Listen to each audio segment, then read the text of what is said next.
أعوذ بالله من الشيطان الرجيم. بسم الله الرحمن الرحيم. السلام عليكم ورحمة الله وبركاته. إلى حضرة النبي المصطفى رسول الله صلى الله عليه وآله وسلم وآله وأصحابه الكرام، وإلى أرواح أزواجه وذرياته وأصحابه والتابعين والتابعين التابعين بإحسان رضي الله عنهم، وإلى جميع الأولياء والعلماء والمحققين والمحدثين والمفسرين، وخصوصا الإمام حجة الإسلام محمد بن محمد الغزالي، وإلى الشيخ أحمد فهمي بزمزم، وإلى جميع مشايخنا على طريقة أهل السنة والجماعة وسائر سادتنا والصديقين. الفاتحة. أعوذ بالله من الشيطان الرجيم. بسم الله الرحمن الرحيم. الحمد لله رب العالمين الرحمن الرحيم مالك يوم الدين إياك نعبد وإياك نستعين اهدنا الصراط المستقيم صراط الذين أنعمت عليهم غير المغضوب عليهم ولا الضالين آمين. InsyaAllah kita baca selawat syifa. Allahumma salli ala sayyidina Muhammadin tibbil qulubi wa dawaiha wa afiyatil abdani wa shifaiha wa nuril absari wa diyaiha wa ala alihi wa sahbihi wa sallim. Allahumma salli ala sayyidina Muhammadin tibbil qulubi wa dawaiha wa afiyatil abdani wa shifaiha wa nuril absari wa diyaiha wa ala alihi wa sahbihi wa sallim. Allahumma salli ala sayyidina Muhammadin tibbil qulubi wa dawaiha wa afiyatil abdani wa shifaiha wa nuril absari wa diyaiha wa ala alihi wa sahbihi wa sallim. Alhamdulillahi rabbil alamin. والصلاة والسلام على أشرف الأنبياء والمرسلين وعلى آله وصحبه أجمعين. سبحانك لا علم لنا إلا ما علمتنا إنك أنت العليم الحكيم ولا حول ولا قوة إلا بالله العلي العظيم. رب اشرح لي صدري ويسر لي أمري واحلل عقدة من لساني يفقه قولي وسدد لساني واهد قلبي بحق سيدنا وجدنا رسول الله صلى الله عليه وسلم. يا أيها الذين آمنوا اصبروا وصابروا ورابطوا واتقوا الله لعلكم تفلحون. اللهم أرنا الحق حقا وارزقنا اتباعه. Ya Allah, ya Tuhan kami, tunjukkanlah kepada kami yang benar itu sebenar-benarnya, dan jadikanlah kami di kalangan orang yang mengikuti akan kebenaran. Wa arinal batila batilan warzuqna ijtinabah. Ya Allah, tunjukkanlah kepada kami yang batil, yang sesat itu sebenar-benarnya sesat, menjauhkanlah kami daripada mengikuti akan kebatilan dan kesesatan. Rabbana iftah bainana wa baina qaumina bil haqq wa anta khairul fatihin. إلهي أنت مقصودي ورضاك مطلوبي أعطني محبتك ومعرفتك يا الله. نويت الاعتكاف في هذا المسجد سنة لله تعالى. نويت التعلم والتعليم والتذكر والتذكير والنفع والانتفاع والإفادة والاستفادة والحث على التمسك بكتاب الله وسنة رسول الله والدعاء إلى الهدى والدلالة على الخير ابتغاء وجه الله ومرضاته وثوابه وقربه سبحانه وتعالى. Para hadirin sidang jemaah muslimin muslimat, ayahanda bunda adik kakak yang dirahmati lagi diberkati oleh Allah Ta'ala sekalian. Alhamdulillah, bersyukur kita kepada Allah kerana kita masih diberi kesempatan, kita masih dapat menikmati kehidupan sehingga ke saat dan detik ini. Allah masih beri peluang kepada kita untuk melakukan ketaatan kepadanya. Allah pilih kita untuk hadir di dalam majlis ilmu pada malam ini.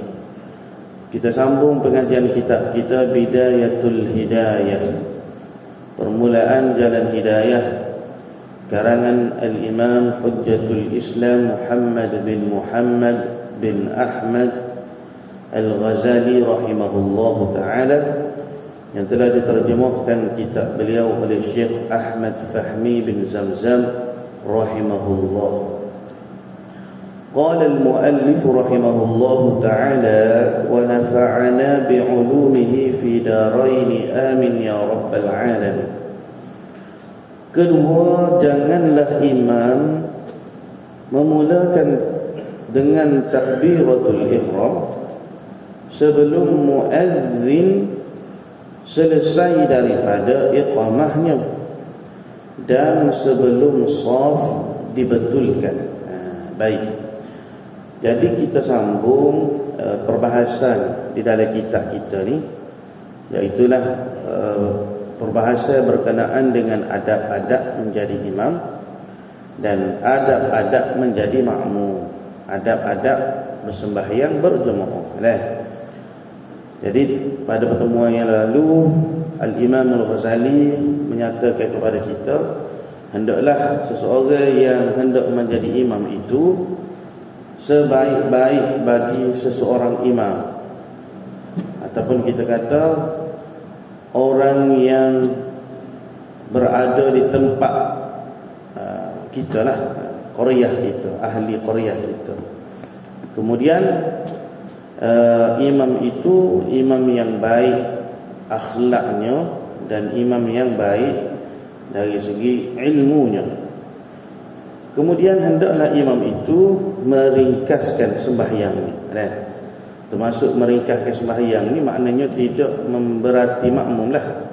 Dia tidak baca dengan panjang, dia tidak baca ikut suka dia. Ataupun kita kata dia betul tajwid dalam sembahyang. Ada juga setengah-setengah tu email Bismillahirrahmanirrahim. Subhana rabbiyal a'la. Jadi dengar kita makmum, tu imam ni nak mengajar sembahyang ke nak sembahyang. Mikrofon ni pula rapat mula begini. Jadi kecil dalam hati pun bunyi. Mana kata dia nak betul bacaan dalam sembahyang Fatihah atau bacaan sunat tu betul di luar sembahyang dalam sembahyang ni bukan tempat kita nak betul Fatihah. Kita nak baca Fatihah, kemudian kita nak meringkaskan sembahyang kita tu agar tidak memberati makmum yang hadir. Kerana ada hadis yang Rasulullah SAW sebut, 3 golongan manusia yang tidak diangkat pahala sembahyang walaupun sedekah, iaitulah di antaranya imam yang menjadi imam ketika mana dia tidak disukai, dia dibenci oleh makmumnya. Sama ada dibenci itu kerana akhlaknya, ataupun pesing dia ni syok sore kan. Syok sore ni payah juga. Syok sore dikira dia kan. Jadi sore email tu tak boleh. Sebab Nabi kata wala kata Rasulullah sallallahu alaihi wasallam, idza shalla ahadukum idza shalla ahadukum lin-nas falyukhaffif fa inna minhum ad-dha'ifa was-saqima wal-kabira wa idza shalla ahadukum li nafsihi falyutawwil ma syaa. Apabila di kalangan kamu menjadi imam kepada manusia, falyukhaffif, hendaklah kamu mempermudah. Peringat ni bukan kata tak baca terus surah-surah sunat. Peringat ni bukan tak baca terus wirid-wirid baca dah wirid tu cuma jangan hingga memberati orang lain. Fa inna minhum ad-dha'ifa, kerana di sana yakni makmum itu ada di kalangan mereka yang lemah, ada di kalangan mereka yang sakit, dan ada mereka yang uzur disebabkan tua dan sebagainya lah. Manakala jika kamu semaya seorang diri, maka semayalah lama mana, panjang mana sekehendak hatimu. Baik. Yang kedua, kata Imam Al-Ghazali rahimahullah, janganlah imam memulakan dengan takbiratul ihram. Maknanya jangan imam ni mari-mari terus takbiratul ihram sebelum muazzin, yakni Bilal lah. Muazzin ni tukabbar selesai daripada iqamahnya, sebelum daripada untuk bila sub iqamah Allahu akbar la ilaha illallah, barulah imam tadi itu takbiratul ihram. Dan sebelum saf dibetulkan, ada lagi syarat sebelum daripada imam itu nak angkat takbiratul ihram, maka hendaklah dia pastikan saf itu dibetulkan. Jadi sebelum memulai sembahyang, hendaklah imam menyuruhkan kepada makmum untuk meluruskan safnya. Betulkan saf, rapatkan saf, penuhkan saf yang kosong. Kerana Rasulullah SAW tidak akan memulai sembahyang sebelum makmum meluruskan safnya. Meluruskan saf termasuk di dalam adab-adab sembahyang berjemaah. Jadi kalau sah belok, adakah sembahyang tu tidak sah? Sah, cuma diterima ataupun tidak, ataupun pahala sunat luruskan sah tu tak dapat. Begitu juga hukum merapatkan sah. Merapatkan sah ni lagu mana? Rapat bahu dengan bahu, ataupun sekurang-kurangnya dikatakan rapat saf itu jarak di antara makmum pertama dengan makmum kedua tu tidak seluas seorang makmum, telur seorang makmum. Itu dia panggil saf yang tidak rapat. Macam zaman kita PKP dulu kan 1 meter. 1 meter tu kira tak rapat saf tu. Kalau sejadah sama sejadah, jadi kita ada hikmah juga lah sembahyang dalam PKP rapat, sembahyang dalam keadaan berjarak, kemudian naik upgrade sembahyang dalam keadaan sejadah masing-masing, kemudian barulah rapat bahu dengan bahu. Jadi sekurang-kurang rapat saf tu maknanya kita kata sembahyang berada di atas sejadah masing-masing. Itu sekurang-kurang. Hak terbaiknya rapat bahu, waktu hak sempurna. Kalau lebih daripada kita kata satu orang telur jarak macam semaya zaman PKP, maka hak tu tidak termasuk merapatkan saf. Lepas tu hak kita buat kami itu tu, hak tu sebab ada darurah atau maslahah, hak lebih besar, maka dimaafkan di sisi syarak kita lah, untuk faqih, untuk baikah kita, untuk mufti-mufti kita buat keputusan gitu, maka kita ikutlah. Cuma kadang-kadang lah ni PKP tak ada Covid mana dah nak jarak juga ni. Nah, baik lengkap. Baik. Jadi sekurang-kurangnya makna kita dikatakan sah yang rapat tu duduk di antara sejadah masing-masing lah.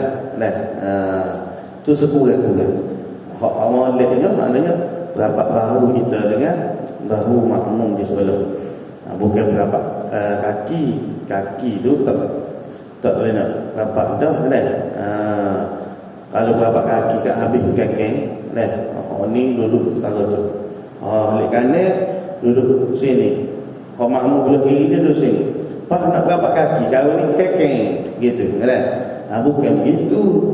Yang dikatakan rapatkan sah, makna bertemu bahu kita dengan bahu makmum sebelah. Memadai je lah kan. Lepas tu kaki kita pula tu nak kekeng buat mana. Jadi ulama ada cukup dua tapak tangan kita di bawah. Satu ada lah. Kemudian luruskan sah pula. Dia ikut apa? Ikut tumit belakang kaki kita. Bukan ikut apa? Depan kaki dah. Kan? Ikut tumit. Sebab kaki kita ni tak sama. Ada orang kaki panjang, ada orang kaki pendek. Jadi hak nak diukurnya berdasarkan tumit masing-masing tu biar sama. Jadi kita ni tak susah dah. Sebab kita dah ada garisan sah. Garisan sah ni mana kata tumit kita tu duduk atas tu. Luruslah sah kita tu. Nah, zaman dulu tak ada garisan sah apa semua ni. Jadi panduan dia mengikut tumit. Nah, hak depan tu tak kira. Mungkin orang ni kaki dia panjang kosong depan. Tu tak ada masalah. Hak penting tumit dia tu dengan tumit kita sama. Walaupun ibu dari kaki dia tu duduk di hujung sah depan. Baik.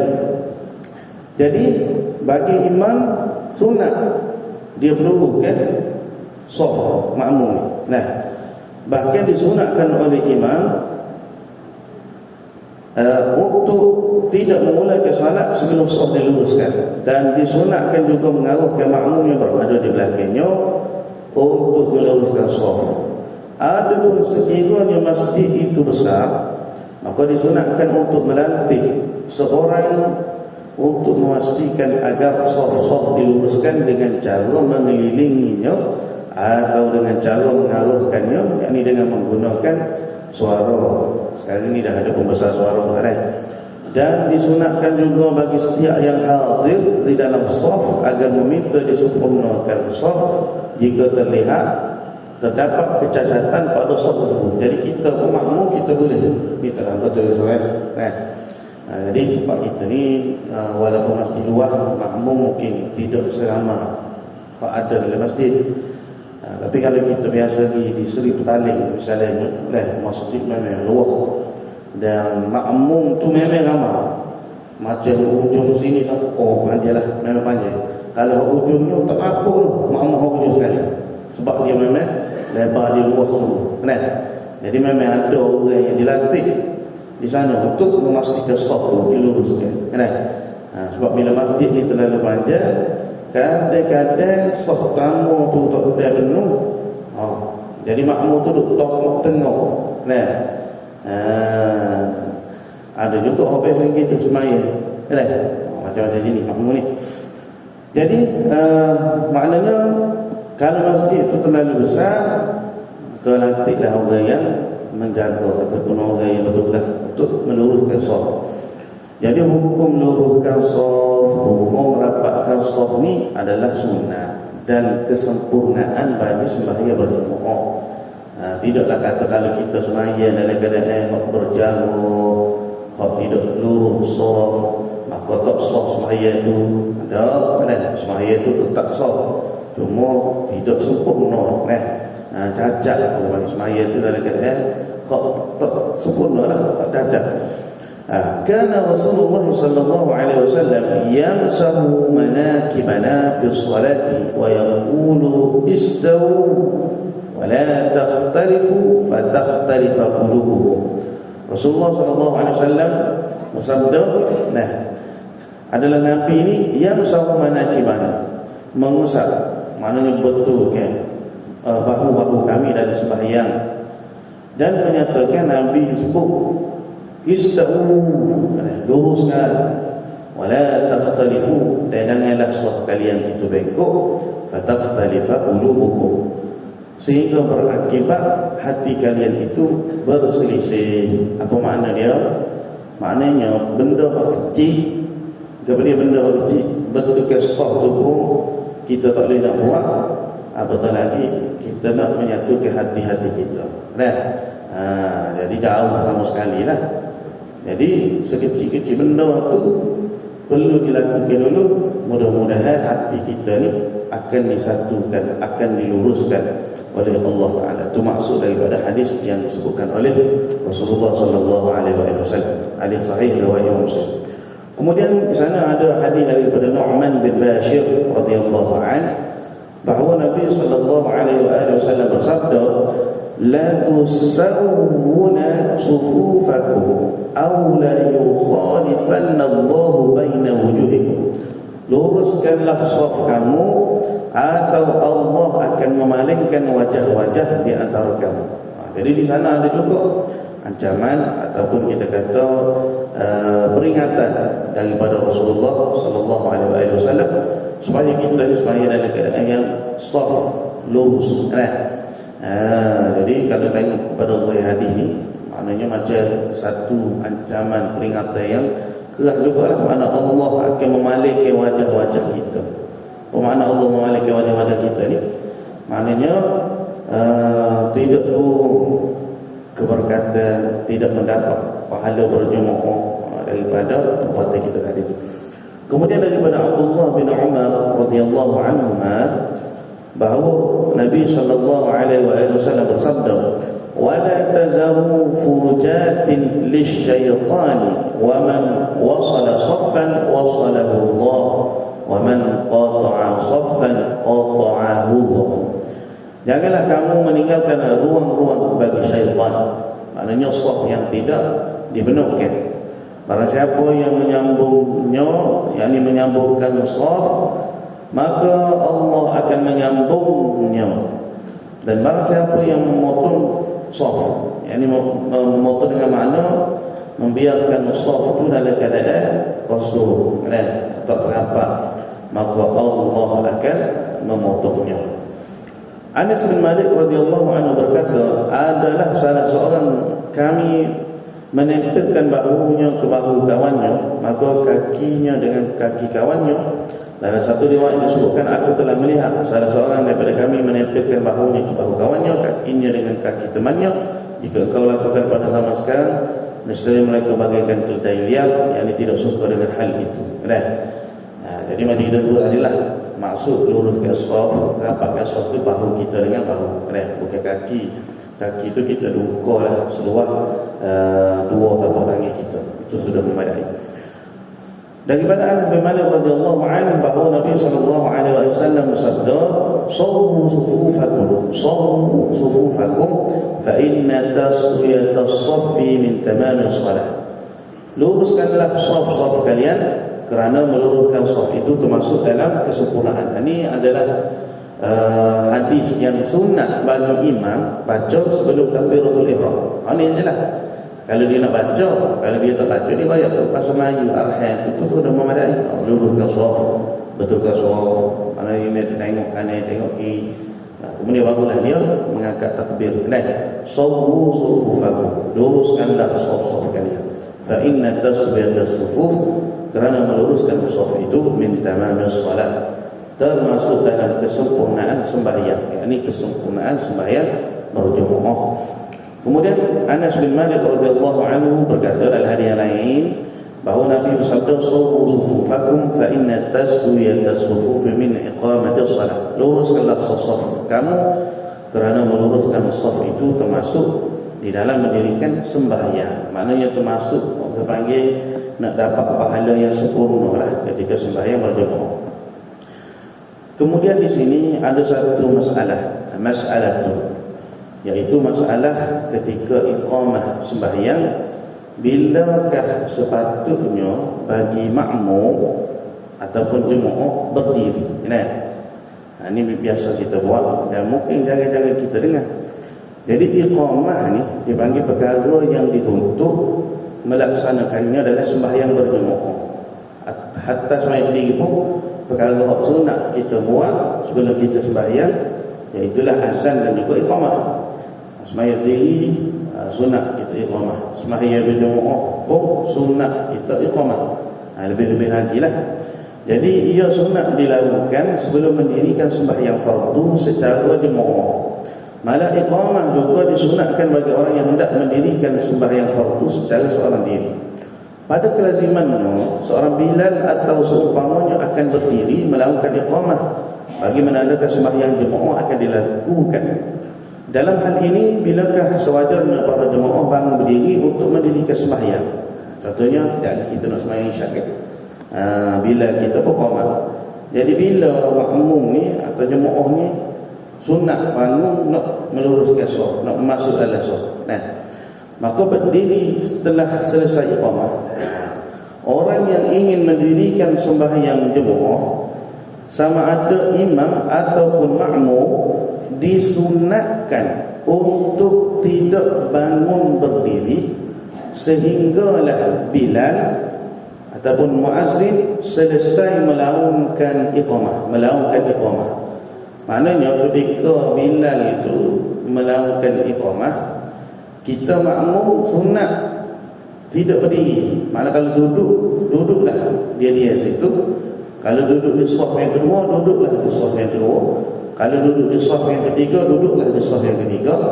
Mana sekarang di bertabaran duduk sehingga bila muazzin ataupun Bilal tadi selesai mengumandangkan ataupun melakukan iqamah, baru kita bangun masuk dalam solat.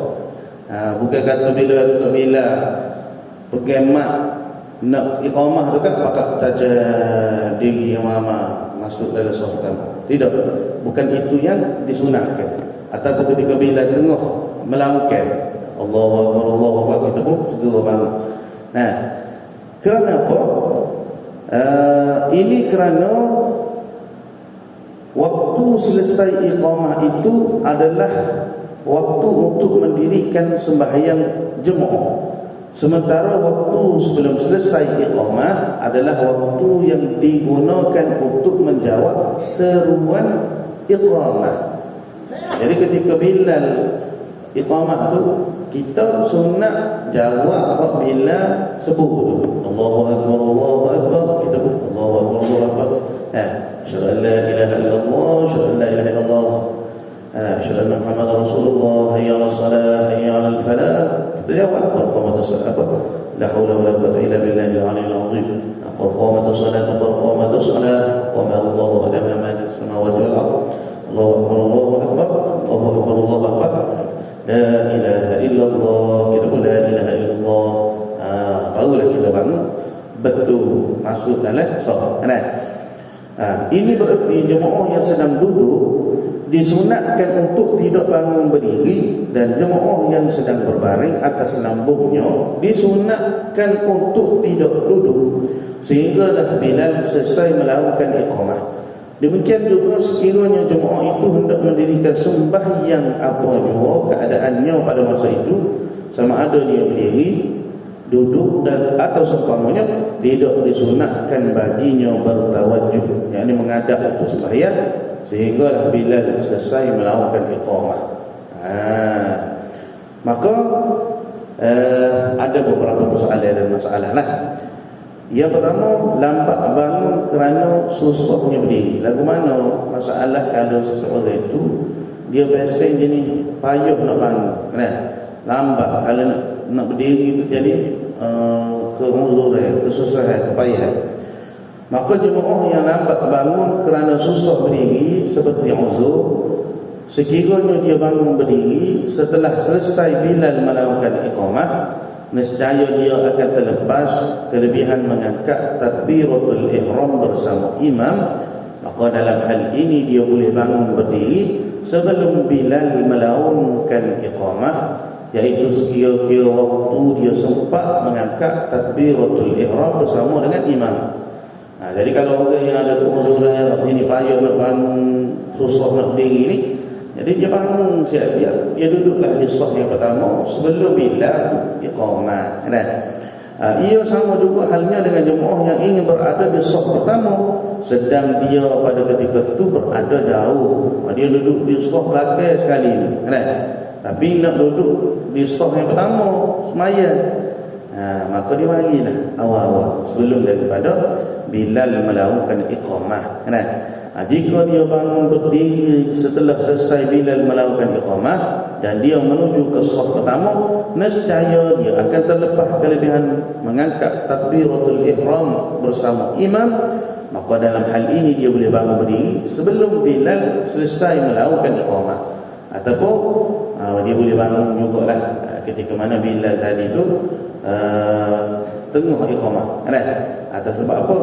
Sebab kalau dia bangun selepas bilal, sebab asalnya kita ni, jemaah ni, bila bilal ataupun muazzin melakukan iqamah, sunat kita duduk. Sunat kita duduk, tidak berdiri lagi.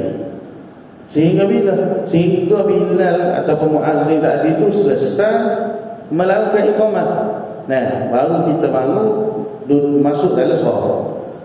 Kecuali masalah yang kita sebut tadi, dia jadi payah nak berdiri satu, ataupun dia ni duduk di saf belakang tapi nak duduk di saf pertama, dan dia bimbang tak sempat takbiratul ihram pada takbir yang pertama adalah takbiratul ula, tak sempat. Maka dia boleh bangun.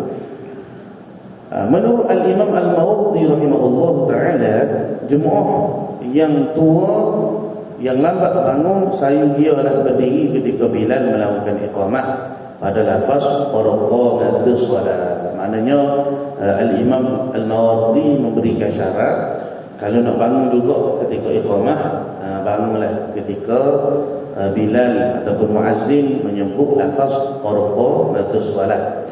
Sementara jemaah yang boleh bangun dengan cepat ataupun jemaah yang tidak ada sebarang keuzuran, hendaklah dia berdiri setelah bilal selesai melakukan iqamah, agar mereka berdiri seketika dalam waktu yang sama. Itu masalah yang pertama.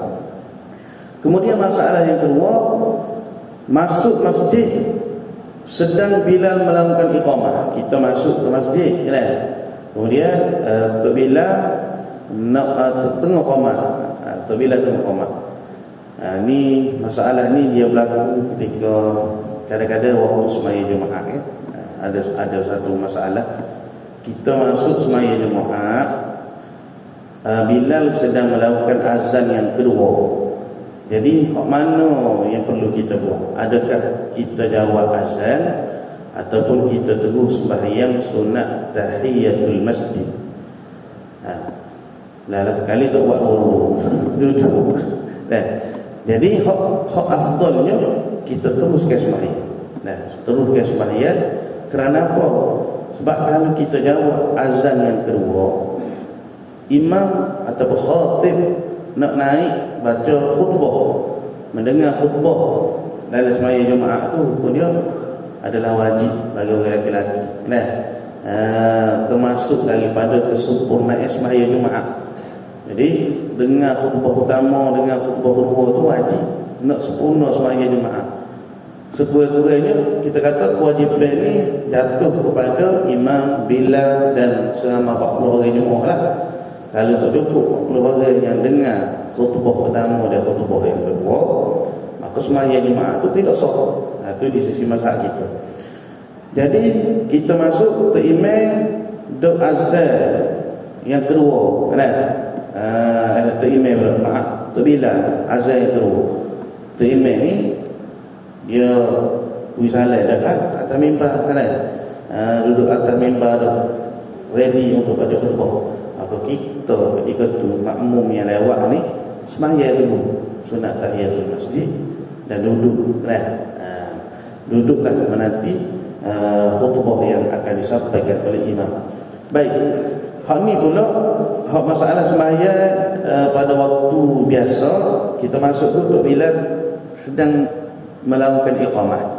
Sedang melakukan iqamah. Jika seseorang masuk ke dalam masjid sedang Bilal melakukan iqamah atau hampir waktu untuk melakukan iqamah, maka adalah lebih utama baginya untuk terus kekal berdiri ketika itu, dan makruh baginya mendirikan sembahyang sunat. Ini berdasarkan kepada hadis yang diriwayatkan daripada Abu Hurairah radhiyallahu anhu. Rasulullah sallallahu alaihi wasallam bersabda, maksudnya kata Nabi, jika sembahyang hendak didirikan iqamah, maka tidak ada sembahyang sunat melainkan sembahyang fardu. Hadis riwayat Imam Muslim. Jadi makruh. Sebab apa? Sebab akan melewatkan kita untuk takbiratul ihram, masuk dalam sembahyang yang wajib dan sebagainya. Kemudian iqamah dilakukan ketika itu masalah yang kedua. Masalah yang ketiga pula, iqamah dilakukan ketika sebilangan jemaah mendirikan sembahyang sunat. Jadi ada setengah jemaah ni dia tak selesai lagi sembahyang sunat. Tu bila ni bunyi loceng tek tu dia pakai pengemat lalu dah, dia tak kira dah tu time dia. Jadi makmum ni ada habis lagi sembahyang. Jika terdapat sebilangan jemaah mendirikan sembahyang sunat lalu Bilal melakukan iqamah, maka dilihat pada beberapa keadaan berikut. Dia ada beberapa keadaan. Pertama, jika sebilangan jemaah yang mendirikan sembahyang sunat itu tidak takut akan terlepas sembahyang berjemaah, iaitu sempat berjemaah walaupun imam memberi salam, namun hendaklah dia lihat lagi kepada dua keadaan yang berikut. Sekiranya dia mendirikan sembahyang sunat dengan menentukan bilangan rakaat, maka sunat baginya menyempurnakan sembahyang sunatnya itu. Jadi sempurnakanlah sembahyang sunat dia tu. Sebab dia tentu dah sembahyang sunat qabliyah misalnya 2 rakaat, dia duduk di rakaat pertama, ada 1 rakaat lagi, maka dia segerakanlah. Yang kedua, sekiranya dia mendirikan sembahyang sunat tanpa menentukan bilangan rakaat, maka ringkaskanlah sembahyang sunatnya itu kepada 2 rakaat. Selesai. Sekiranya sebilangan jemaah yang mendirikan sembahyang sunat itu takut akan terlepas sembahyang berjemaah, iaitu jika dia menunaikan sembahyang sunatnya, nescaya imam akan memberi salam sebelum dia selesai mendirikan sembahyang sunat, maka sunat baginya memutuskan, yakni membatalkan sembahyang sunatnya itu. Maknanya lagu mana nak batal? Contohnya dia tengah-tengah sembahyang,